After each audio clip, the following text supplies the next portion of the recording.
most of Star Time.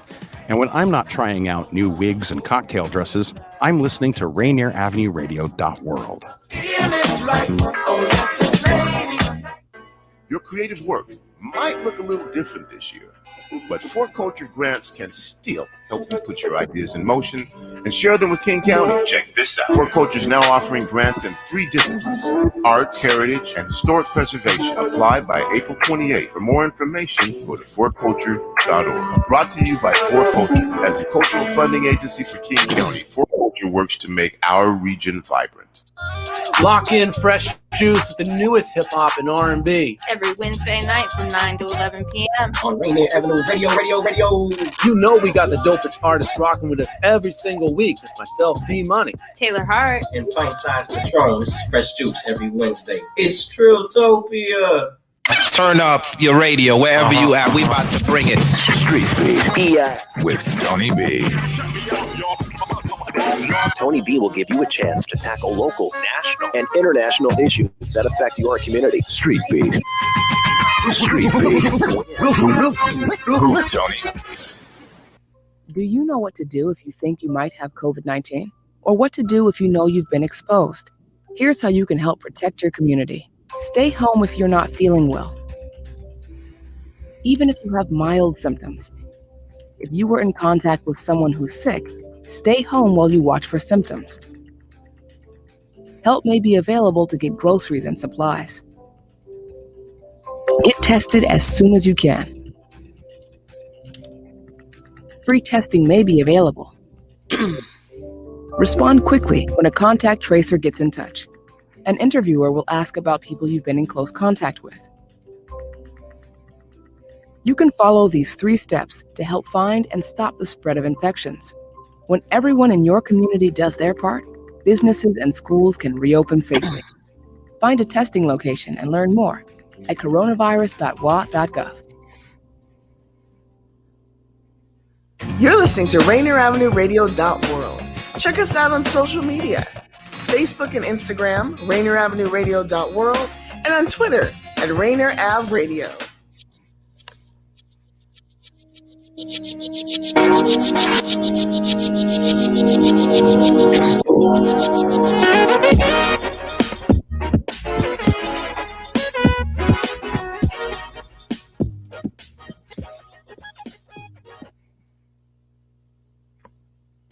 All right.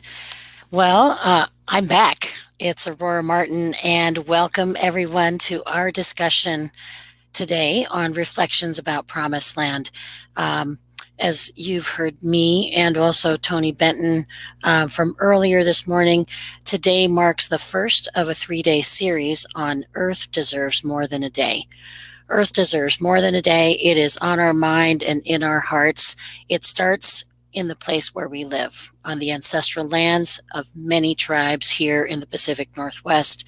I want to acknowledge and express deep, deep gratitude for all the tribes who have been here since time immemorial, and also happy to express that we have with me today 3 tribal leaders to actually discuss their reflections on tribal land.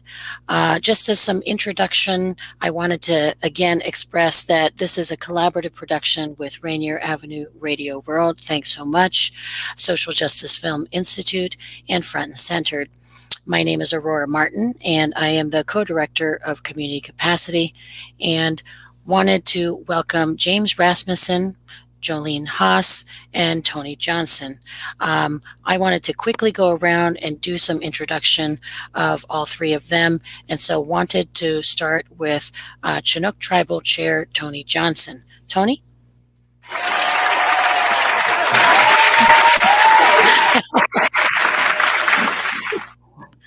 Well, Flachawim, Kansi Flustum dem Nikipus, Mislit Yakwapi, Wachwaw Kabamaika.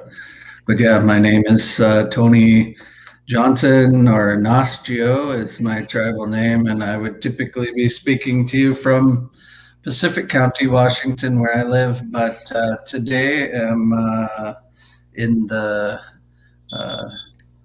Seattle area with family. Thank you, Tony. Next up, we have James Rassmussen. James, can you make a quick introduction of yourself?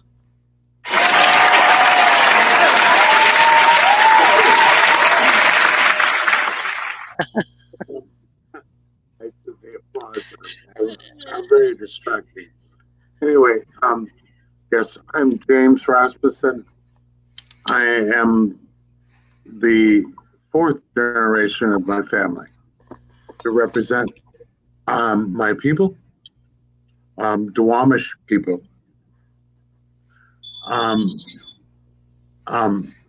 As far as who we are and who we represent, and I'm very proud to do that. And I'm very interested in hearing what others have to say. The video we're talking about is a very powerful video that actually talks about the facts. It is not just about hyperbole, but facts. And I welcome my friend Tony, and I also welcome my cousin in a lot of ways, Jolene. Thank you, James.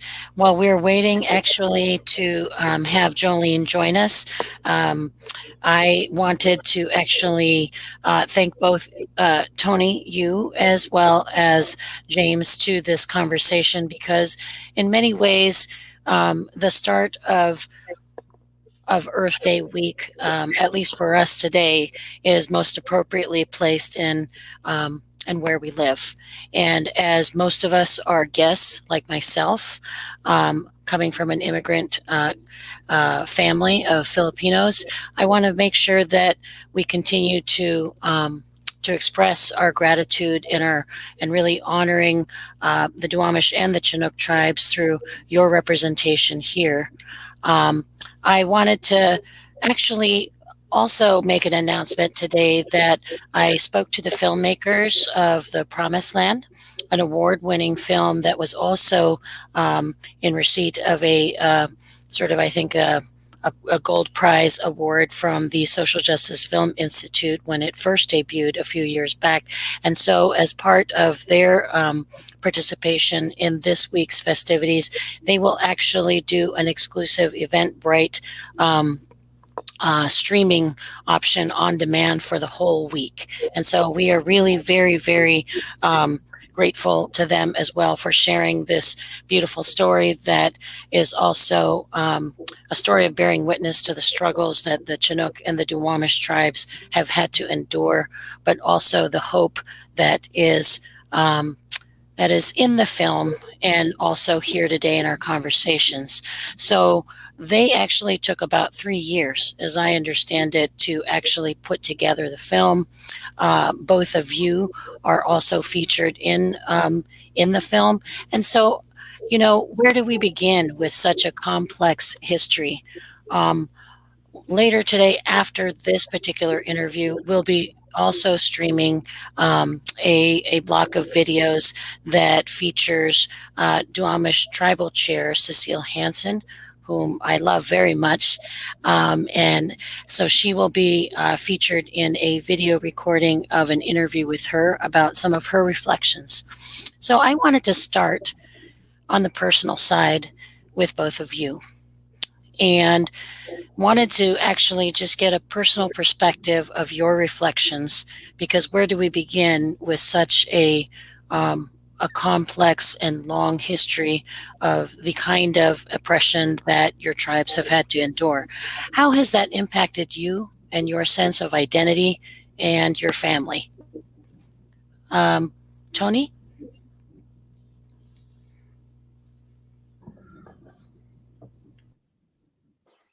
Well, that could take our hour, couldn't it, James, or the amount of time that we have. But, you know, I also just feel like wanting to acknowledge this verdict in the George Floyd trial, and just want to say out loud that moments of real change like this, where there does appear to be some justice after a lot of years of not seeing it,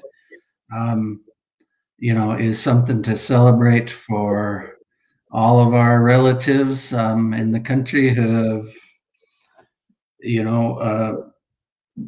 just seen perpetual, I think, injustice in their lives. And that's probably a good way to lead into the conversation about our own communities, because, we were, as James said, born into, multi-generational fights for social justice. My dad's great-grandfather was amongst the first men and women that were hereditary leaders, mostly in our Chinook community, who were, fighting for this issue of justice and compensation and their inheritance around the taking of our lands at the mouth of the Columbia River. And, this, the kind of dramatic realities of that can't be overstated. I mean, I grew up with elders who were raised, from families of hereditary leaderships. This is chiefs' families who had owned,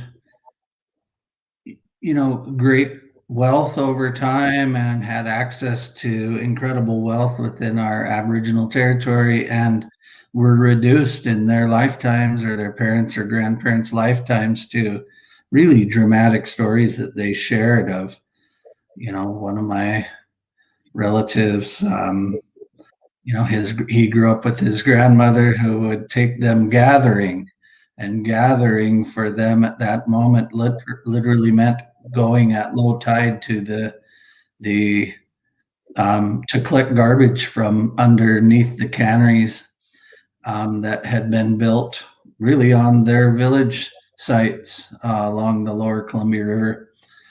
And, this was just the reality of the lives that they were living. But my point is, what a dramatic change that they saw in their lifetimes. And yet they persisted and perpetuated in this fight for justice that we are carrying today. And I'm just, really believing that there is a better day coming for our Chinook folks and Chinook community, as well as our Duwamish relatives, and counting on that. I'll stop there, but certainly have more to say. Thank you, Tony. James, do you want to share some of your personal reflections? I'd be happy to. And I'm so honored to be here with Tony. We have worked together for so many years on the injustice that has been before us. So people understand in the process of federal recognition, before us by several months,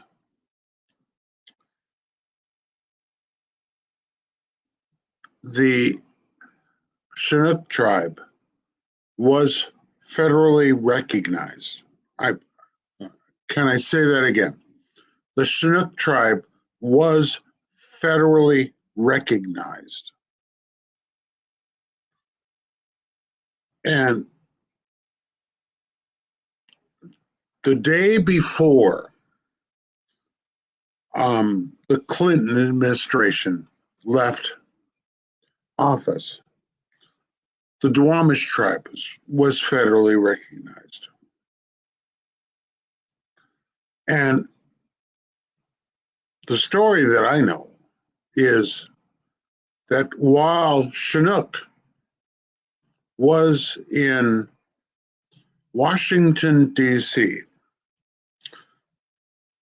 and at a dinner at the White House, that they found out that the Bush administration was pulling them back. And I want everyone to understand that this has nothing to do with facts, that this has everything to do with the power of money, that other tribes who have gaming enterprises, and God bless them for that, were able to, because of their donations to campaigns and all of that stuff, were able to pull us back, and which makes no even business sense. In the recent 20, 30 years, the Snoqualmie tribe has been recognized. The Snoqualmie tribe has a casino. How did that affect all the other tribes? Snoqualmie tribe is the closest casino to the city of Seattle. Did that undermine those other tribes? No, not at all. As a matter of fact, it increased their gaming income.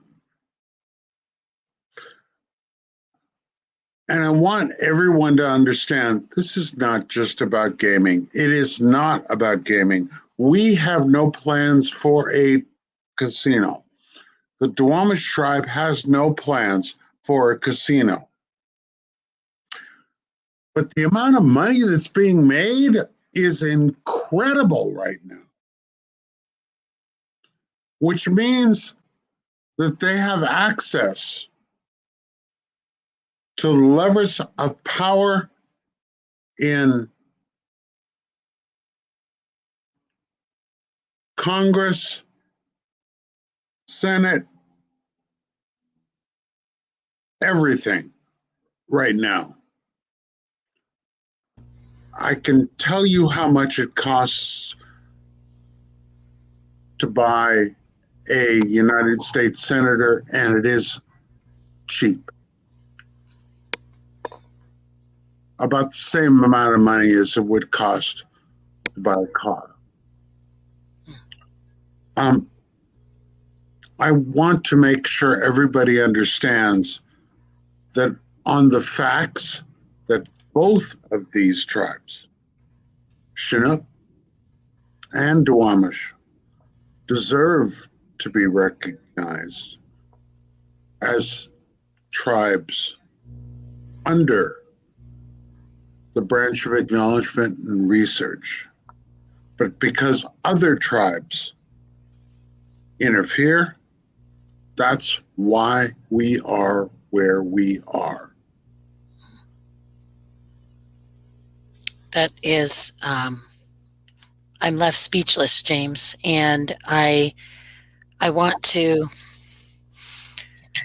give both of you also a kind of opportunity to engage in this sort of conversation, because earlier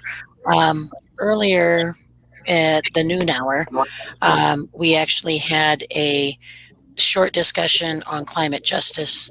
We talked about the intergenerational movement because of the largest kind of existential threat facing people and planet. And then earlier in the day, we also heard a bit about legislative wrap-up from advocates. But you, James, together with Paulina and Melina, actually started out the discussion about the Duwamish Valley, the Duwamish River, the historic cleanup because of the industrial waste that has transformed. And so now that we fast forward today to this discussion about reflections on about promised land, I wanted to actually get your perspectives on how do both of you actually talk about this kind of ongoing fight for acknowledgement in an intergenerational way. Now that, because all your lives, that's what you kind of grew up in, and now you are in this also leadership position in the Chinook Tribe, Tony, as well as James, you continue to actually also be active in the tribe, but also in the larger community with intersectional issues. So how do you talk about not only the frustration, but the hope that you have that you must continue fighting on? How do you do that? Because it's very much personal identity as well. Tony? Well, there's so much to say about this, of course, too. I had the benefit of really good teachers, meaning elder folks in the community who were knowledge keepers. And, when you learn language, learn songs, learn our teachings, there's a weight that rests on your shoulders. And yes, people can and maybe do choose to walk away from that. That's something I'm unable or unwilling to do. This reference to this long history of ours or intergenerational work is, the reality is, I've attended meetings of my community my whole life, and we talk often about a revolving front row of seats. The front row of our tribal meetings are really always reserved for our elders. As a kid, these were folks that were fluent in our culture, our language, our life ways, our traditions. These were basket makers and fishermen, hunters, crafts people that owned, real knowledge from the community. And we've watched that front row pass away, and the next group take their place, and then again and again. And it's unbearable to see how many people have passed away without being acknowledged for their own inheritance, something as simple as that. And it is a reality that's hard to forget. That time period that was referenced, these 18 months when Chinook was federally recognized, we had a number of elders pass away in that time frame, and it was considered a real gift to them to have been,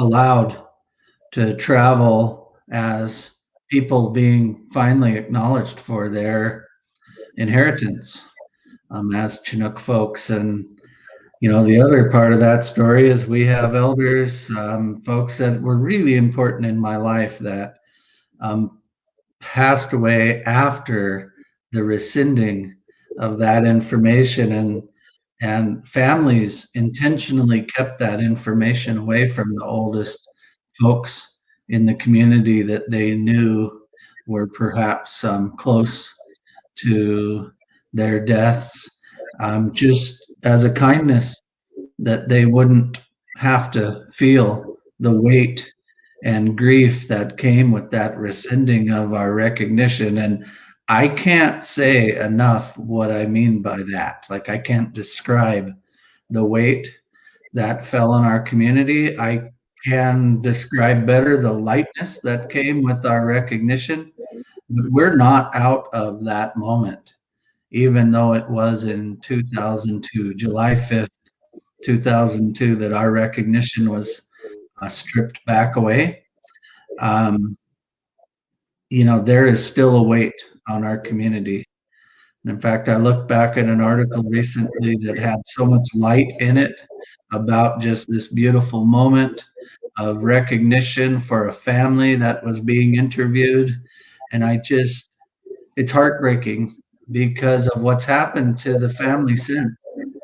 folks that have died from lack of health care, folks who have been incarcerated or not had the opportunity for drug and alcohol treatment, and whose lives have really been dramatically altered in really negative ways that, had we been able to continue on the trajectory that we were supposed to, wouldn't have happened. And I'm not saying these tragedies don't happen, but right now we're fond all the time, not fond of, but we say all the time, we have every problem of Indian country and no means of dealing with it.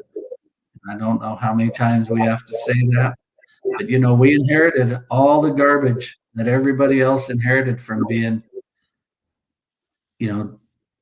removed from our lands, being forced to Indian boarding schools, to suffering abuses of prejudice, and like I said, removal from our own homes and places that had value to some of the poorest land and worst locations in our Aboriginal territory, the places we were left to survive by the 1890s. And,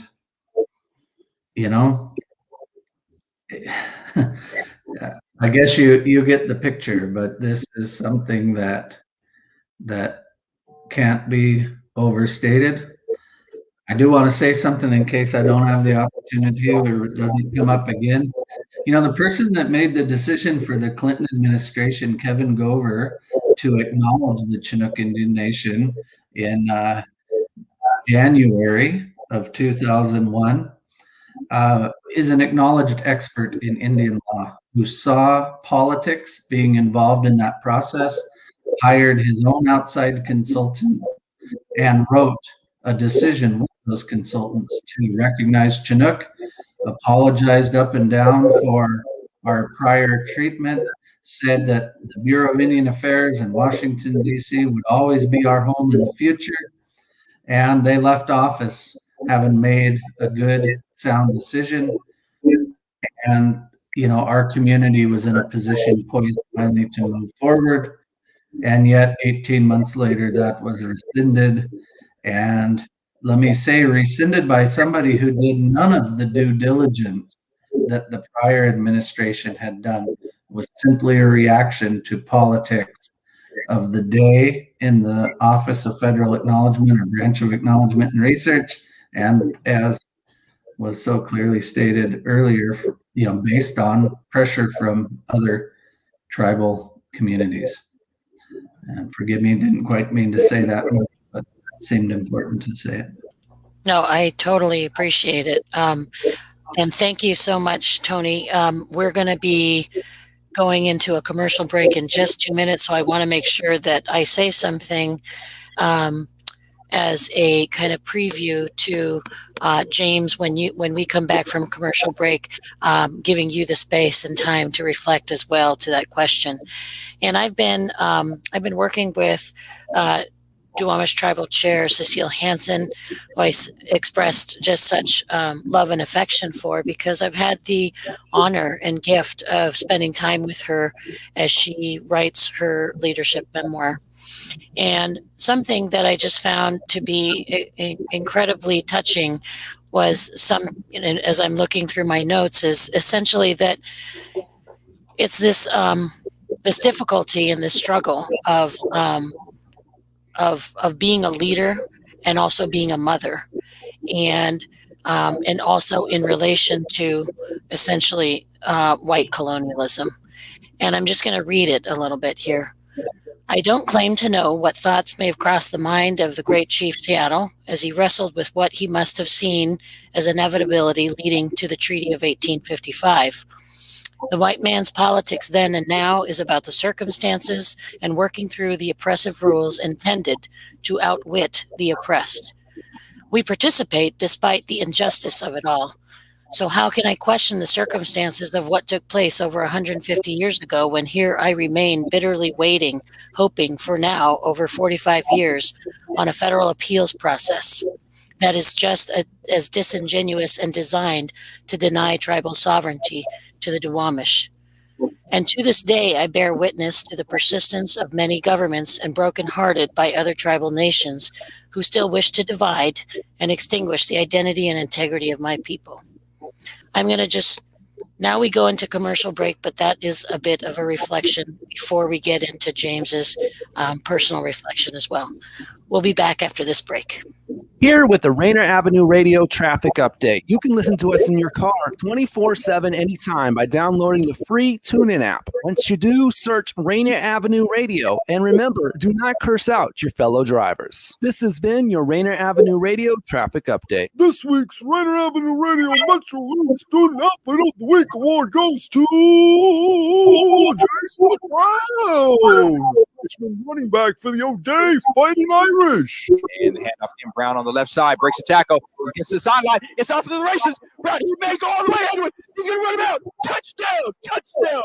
Oh, my. What a run. Jason scored 2 touchdowns while piling up rushing yards. His ground game dominance contributed mightily to O'Day's victory in the Metro League Championship game against Seattle Prep. Congratulations to O'Day freshman Jason Brown, this week's Rainier Avenue Radio Metro League Student Athlete of the Week.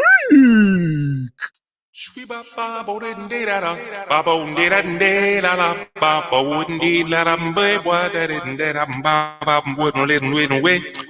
how you doing? This is that guy Curtis from R&R Live Jam Sessions. I want y'all to tap in with me every Wednesday at 5 o'clock Pacific Standard Time right here on Rainier Avenue Radio.org. R&R Live Jam Sessions, baby. Holla. This is Big Poppy, host of Jazz from the Cabinets. Join me each week for a listening tour of the first century of jazz, an eclectic mix of Dixieland, big band, cool jazz, bebop, contemporary jazz, world jazz, all jazz in all forms. That's Jazz from the Cabinets with Big Poppy on Rainier Avenue Radio, streaming worldwide on RainierAvenueRadio.world. Welcome to the coronavirus pandemic. I'll take coronavirus for 100. Fever, chills, shortness of breath, loss of taste or smell. What is stay at home and isolate? Correct. Coronavirus for 200. Inability to stay awake, persistent pain or pressure in chest, trouble breathing. What is seek immediate help? Correct. Coronavirus for 500. Crippling and potentially dead infectious disease eliminated in the United States with vaccination. What is the polio vaccine? Correct. I'll take coronavirus for 700. The Daily Double! Should I take the coronavirus vaccine? Wait. Hold up. This is not a game. It's time for serious discussions. We have coronavirus vaccines, but not everyone is comfortable taking them. Here's the facts. Based on what has been proven about vaccines for other diseases, COVID-19 vaccine may help keep you from getting seriously ill, even if you do get the virus. Getting vaccinated also may protect people around, particularly those at greater risk for severe illness from COVID-19. We don't yet have all of the answers. Get informed, talk to your healthcare physician, and make the right decision for you. This is a message supported by the Washington State Department of Health. You know you can't get enough of Rainier Avenue Radio.world.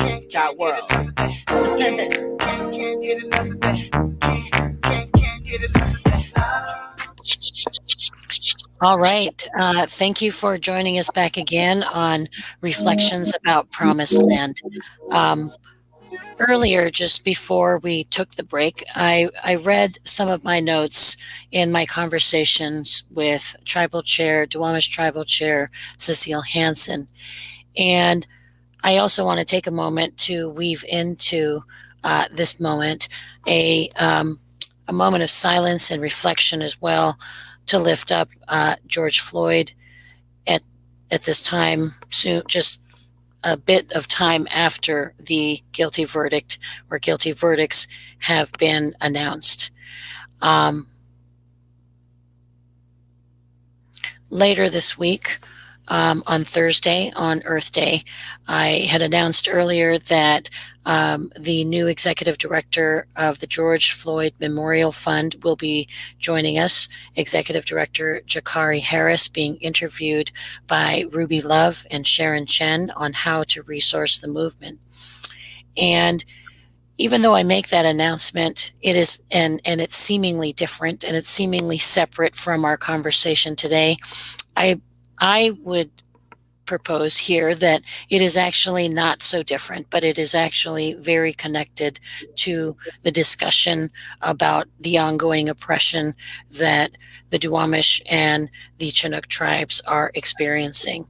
in the sense that the resourcing the movement question really highlights the fact that the movement is the intersectionality of different movements, of racial justice, of environmental justice, of tribal sovereignty as well.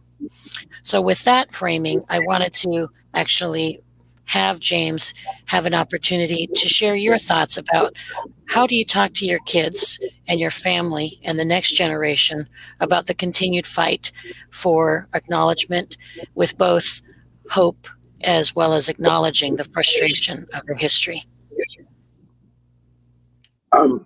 Thank you, Aurora. And I, as we do, I want to raise my hands to you. A lot of people think, that is an acknowledgement of respect. It is also us lifting you up. And Aurora, thank you very much for the opportunity that you have given us. Be able to tell the story that needs to be told. I want to go back to Tony only because it is incredibly important for people to understand that a recognized tribe under the Clinton administration was in Washington, D.C., attending a dinner about the Lewis and Clark expedition, which was coming up for an anniversary. And on the way back from that dinner was when they understood, because of phone calls that were coming from their tribal office, that they were not recognized.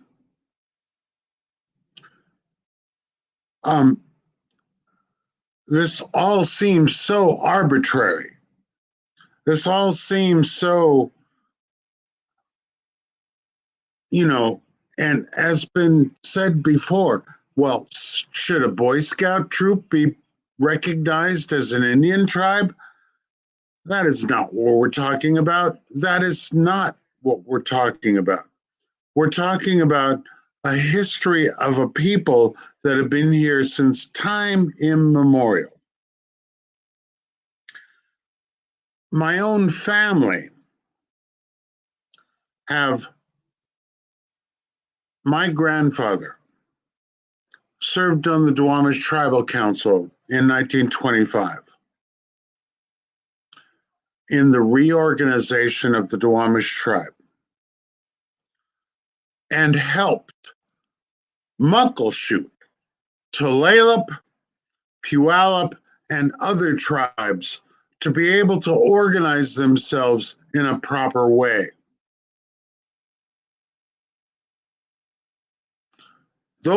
All those other tribes are very recognized today.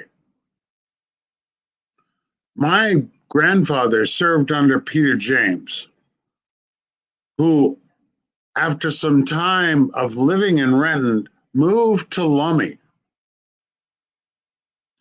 And his grandson, Peter J. James, opposes recognition for the Duwamish tribe. And we ask why.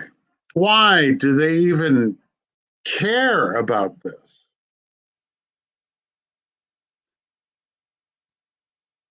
I have been educated to understand.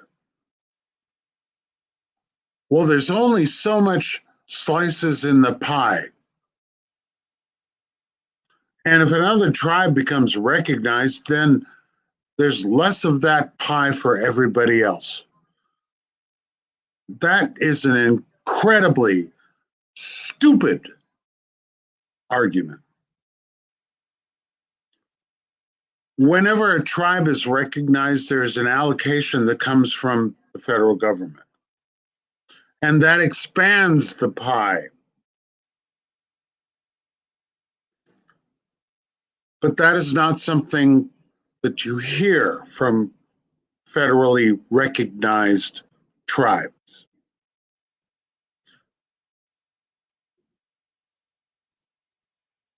I cannot even believe the feeling that it would be after going to a dinner at the White House celebrating Lewis and Clark, which the Chinook Tribe actually saved their ass.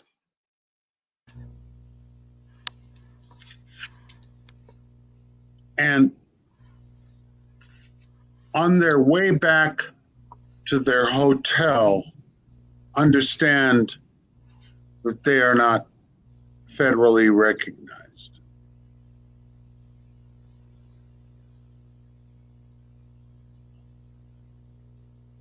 I live in a house that was built in 1900 on property that was settled in the 1870s. I know who I am. I don't need the federal government to tell me who I am. I am Duwamish. There's no question about that. It is how the federal government has twisted all of this to pit Indian people against Indian people for their advantage.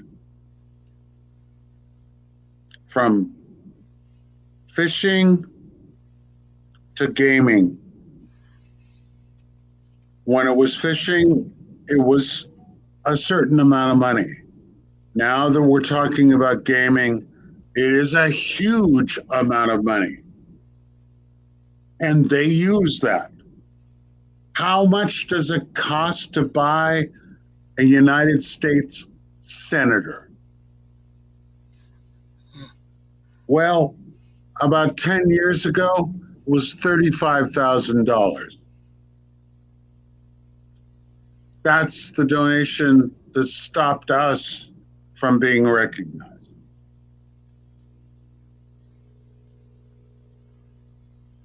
It's not about truth. It is about influence. It is about what has been done in the past. And it is about incredibly stupid fears. When a Starbucks store can open across the street from another Starbucks store, and what does it do? It increases business for both stores.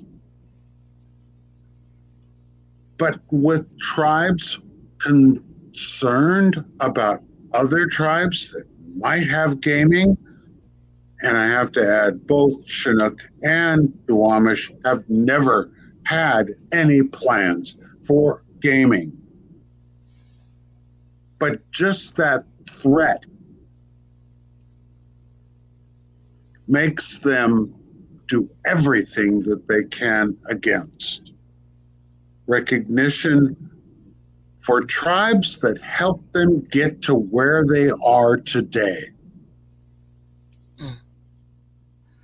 James.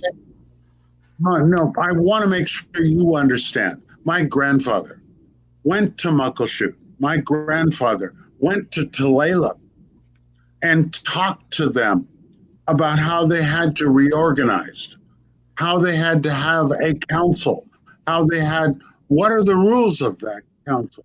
My grandfather did that because he cared about his relatives. I have that all documented in my family. I'm sure Tony probably does as well. Hey, this is twisting reality in a way that people need to understand is not the truth. The truth is that our peoples have been here forever. And We will be here. Doesn't matter what the hell anybody does, we will be here. And I love where I am. I love my family. I love all of the struggles of my people. But it does not mask the injustice that has been done to Duwamish, to Chinook, and hundreds of tribes across the country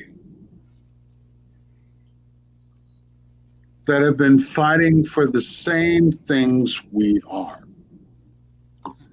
Even during the Trump administration, lands have been taken away from tribes just because they could be. Aurora, I'm sorry. No. I mean, I think this conversation and what you have been reflecting about is not in the film, right? It's not necessarily as openly understood in any way. And I want to make sure that, these very painful memories as well and present day politics need to be understood by me and by others who have no clue. I want to make room for Tony Johnson to also provide some thoughts in reaction, because just one thing too that you might want to touch on, Tony, is so many times Tribal Chair Cecile Hansen has talked about that very thing you said, James, which is the federal government can't tell me who I am, right? They can't tell me I'm Filipino, but you know what's so crazy to me is that I can say I'm Filipino and there's no question. But what Cecile has said is that when you say that you are of this tribe, you have to prove yourself. You have to prove your identity. I don't have to prove I'm Filipino. I could say I'm something else, perhaps. And I don't have that kind of statutory, legal dehumanization placed upon me as tribes have had. So, Tony? Yeah, my wife talks often about the AKC registration that's required of us as Native people, and it is an interesting reality because, as you say, nobody. Yeah, I'm actually not going to go further down that road yet, unless you'd like me to. But a few thoughts come to mind based on James's comments. I mean, one is it's important to say there are federally recognized tribes that support our community's recognition. And for that, we are both grateful, but it also just deserves saying that, these are communities that have decided to put traditional values above market share, above conversations, above being better Americans than the Americans, because that's how it feels to us that folks, that tribal people would oppose us. I've been told by elders that if you're a tribal person and you oppose another tribe, then you're being better at being an American than the Americans. And it's, I find it shameful. With that said, it seems really important to say something else that James brought up earlier, which is, 50 years ago, 75% of the federally recognized tribes in Oregon were not federally recognized. And 50 years ago, something like 25% of the federally recognized tribes in Washington weren't recognized. And yet those communities are taken, it's considered just a matter of fact that they are. And it's like the moment that a tribe is recognized, a switch is flipped, and we act as though that never happened. And, I'm bringing this up because Indian country is a work in progress at best. Had those recognitions during the Clinton administration of both Duwamish and Chinook stuck, nobody would be looking back. Nobody would be thinking otherwise, and we would have just been allowed to move forward like all of our other relatives. James brings up a really important point. That same time period, if you want to go back 50 years ago, our communities were all the same.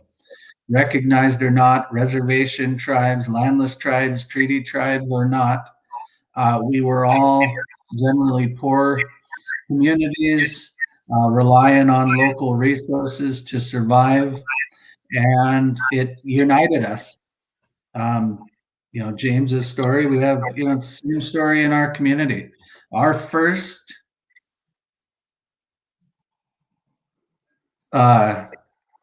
chairman elected under our new constitution, which was written in 1950 and 51, was elected by, many of the large neighboring tribes. I mean, Makah, Muckleshoot, Tulalip, Duwamish, others, to represent them at the new National Congress of American Indians.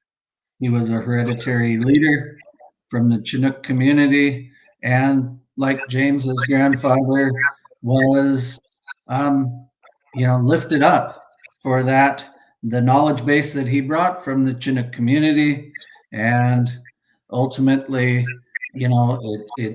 it's amazing to us that these histories are forgotten, and it needs to change. Folks need to be reminded. What's happening with not having federal acknowledgement in our communities, the damage from that is real, and it's something we see every day. I live on the coast. We're highly susceptible to this tsunami that by some calculations is overdue, the 9-point earthquake, the Great Cascadia earthquake that will happen again. We have our oral histories about those past events. And the crime of this moment is that all of the tribes that are our neighbors that live on the coast are being resourced to be able to move key infrastructure, to move schools, to move housing, to protect their communities from what is coming. And yet here sits the Chinook Indian Nation, housed on an island in Willapa Bay, at the end of a peninsula basin or Washington, that, is highly endangered. The evidence is all around us from our oral histories and the geology on the ground of what will come again. And yet, we just consider this part of the same genocide that is being perpetuated on us. We use the term slow motion genocide. I don't know how else to define it, but when we're not allowed to live, thrive, or even are being forced into a position of grave danger that the other tribes around us are not, it sure feels like genocide.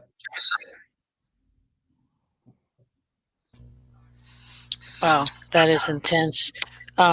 James, I don't know if you actually had a response to Tony, but what you just said, Tony, just kind of puts a fine point on the relativity of what we're experiencing here, in the sense that when we talk about climate justice issues and environmental justice issues and environmental racism and, frankly, environmental genocide here, your two tribes are the first and the worst hit right here when we talk about frontline communities and the first and the worst hit. And I know, James, you've been dedicating your life basically to the cleanup of the Duwamish River across from essentially the home of the Duwamish people in the Longhouse and Georgetown, South Park area. Do you want to say a few words? I know that we've got just about 5 more minutes here, and I want to make sure that I provide both of you with as much space as I can to share your reflections of things that aren't in the films. I want everyone to understand the connection between Chinook and Duwamish, Behind me, you see a beautiful button blanket. This was done by Catherine Trow.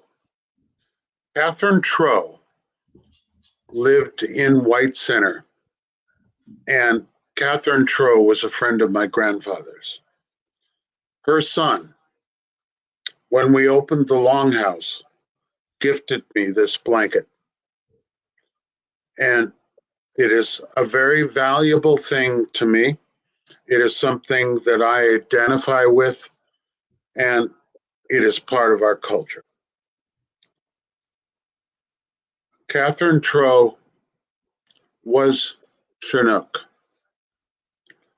And my grandfather and her, when I was incredibly a young boy, used to talk about Indian issues. And I sat in the corner and was quiet and listened. The time for sitting in the corner and being quiet and listening is not anymore part of what we should be doing. What we need to do today is to make sure people understand that this injustice has gone on long enough. It is the curse that the city of Seattle is going to have, or Southwest Washington is going to have as it moves forward. Because the spirit of my ancestors do not understand why this has been done. I want everyone to understand we are not talking about a legitimate history. We have a legitimate history. We were here.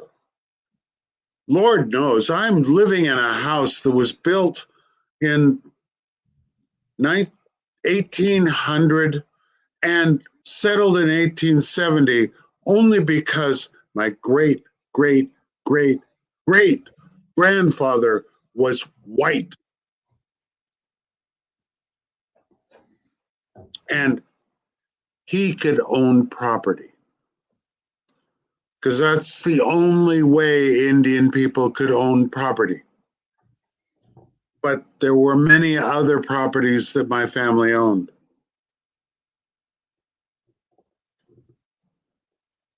There's a book that B.J. Cummings just wrote. It's called The River That Made Seattle, which is about the Duwamish River. And in that book, she describes not only what's happened with geological and all of the history. She talks about the industrial history. She also talks about the families that were part of that. And part of that story is about my family. And I'm very proud to be part of that.